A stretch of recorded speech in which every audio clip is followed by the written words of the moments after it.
नमस्कार दोस्तों। अगर भारत में किसी मोटरसाइकिल को सिर्फ एक बाइक नहीं बल्कि एक इमोशन माना जाता है तो वही है रॉयल एनफील्ड बुलेट। इस बाइक की धक धक आवाज़ सुनते ही हर बाइक लवर की दिल तेज धकधकने लगता है। लेकिन क्या आप जानते हैं बुलेट की कहानी भारत में नहीं बल्कि इंग्लैंड से शुरू हुई थी और कैसे एक ब्रिटिश मोटरसाइकिल आज इंडिया की सबसे आइकॉनिक बाइक बन गई।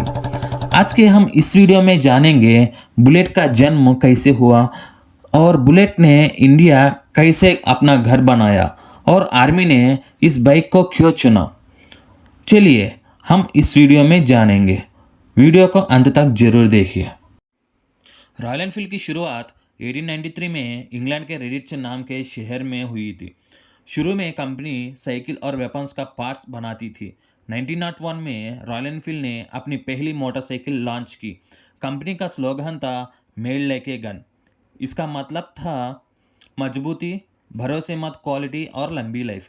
1932 में रॉयल एनफील्ड ने एक नई मोटरसाइकिल लॉन्च की जिसका नाम था बुलेट और वही मोटरसाइकिल आज भी दुनिया की सबसे पुरानी कंटिन्यूसली प्रोडक्शन में चलने वाली मोटरसाइकिल बनी हुई है।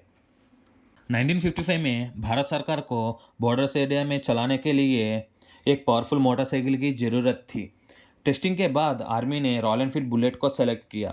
सबसे पहले लगभग 800 बुलेट मोटरसाइकिल्स इंडिया इंपोर्ट की गई। उनकी परफॉर्मेंस इतनी ज़बरदस्त थी कि चेन्नई में एनफील्ड इंडिया नाम की कंपनी के साथ मिलकर बुलेट की मैन्युफैक्चरिंग शुरू कर दी गई। इसी के बाद बुलेट धीरे धीरे इंडियन रोड्स की शान बन गई। और बुलेट को आर्मी ने इतना पसंद क्यों करती थी, इसके पीछे भी कई वजह है। सबसे पहला, इसका पावरफुल लो एंड टॉर्क। दूसरा, मजबूत स्टील बॉडी। तीसरा, खराब रोड्स पर भी आसानी से चल जाना। और सबसे बड़ी बात यही है कि बुलेट को आसानी से रिपेयर किया जा सकता है। लद्दाख, सियाचिन और हिमालय जैसी कठिन इलाकों में भी बुलेट ने अपनी रिलायबिलिटी बता सकती थी। इसकी वजह से आर्मी के साथ साथ पुलिस डिपार्टमेंट में भी बुलेट को अपना ऑफिशियल मोटरसाइकिल बना लिया। 1970 और 1980 के दशक में बुलेट सिर्फ एक मोटरसाइकिल नहीं बल्कि एक स्टेटस सिंबल बन गई। गांवों या शहर जिसके पास बुलेट होती थी उसकी अलग ही पहचान होती थी। उस वक्त की बुलेट का कैस्ट आयरन इंजन अपनी पावरफुल धक धक एग्जॉस्ट नोट के लिए फेमस था। उसका वेट भी काफ़ी ज़्यादा था लेकिन स्टेबिलिटी और कंफर्ट लाजवाब था। इस दौरान बुलेट का नाम इंडियन सिनेमा में भी छा गई। कई बॉलीवुड और साउथ इंडियन हीरोज बुलेट चलाते नजरे आए और धीरे धीरे बुलेट एक कल्चरल आइकॉन बन गई।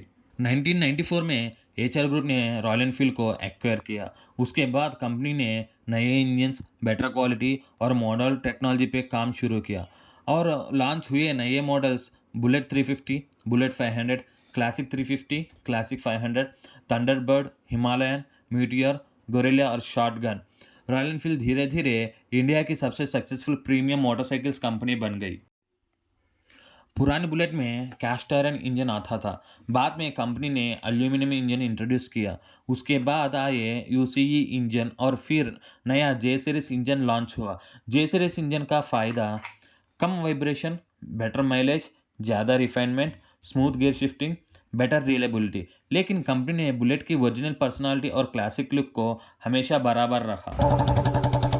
बुलेट की सबसे बड़ी पहचान उसकी एग्जॉस्ट साउंड है। कई लोग सिर्फ उसकी आवाज़ के लिए बुलेट खरीदते हैं लेकिन नए पोल्यूशन और नॉइस रूल्स के बाद कंपनी एग्जॉस्ट को थोड़ा साइलेंट बनाया। फिर भी रॉयल एनफील्ड ने क्लासिक फील को कभी ख़त्म नहीं होने दिया। आज भी बुलेट की आवाज़ सुनते ही लोग को पहचान जाता है रॉयल एनफील्ड आ रही है। आज रॉयल एनफील्ड सिर्फ इंडिया ही नहीं बल्कि यूरोप, अमेरिका, ऑस्ट्रेलिया और एशिया के कई देशों में अपनी मोटरसाइकिल्स एक्सपोर्ट करती है। कंपनी के हजारों राइडिंग क्लब्स हैं। हर साल हिमालय राइड्स, राइडर मैनिया और लॉन्ग डिस्टेंस टूर्स ऑर्गेनाइज किया जाते हैं। रॉयल एनफील्ड का फैन बेस हर साल और बड़ा होता है। तो दोस्तों, रॉयल एनफील्ड बुलेट की कहानी सिर्फ एक मोटरसाइकिल की हिस्ट्री नहीं है, ये हिम्मत, मजबूती और लेगेसी की कहानी है। 1932 में इंग्लैंड से शुरू हुआ सफ़र आज भारत की पहचान बन चुका है। इसीलिए बुलेट को लोग सिर्फ राइड नहीं करते, उससे जीते हैं।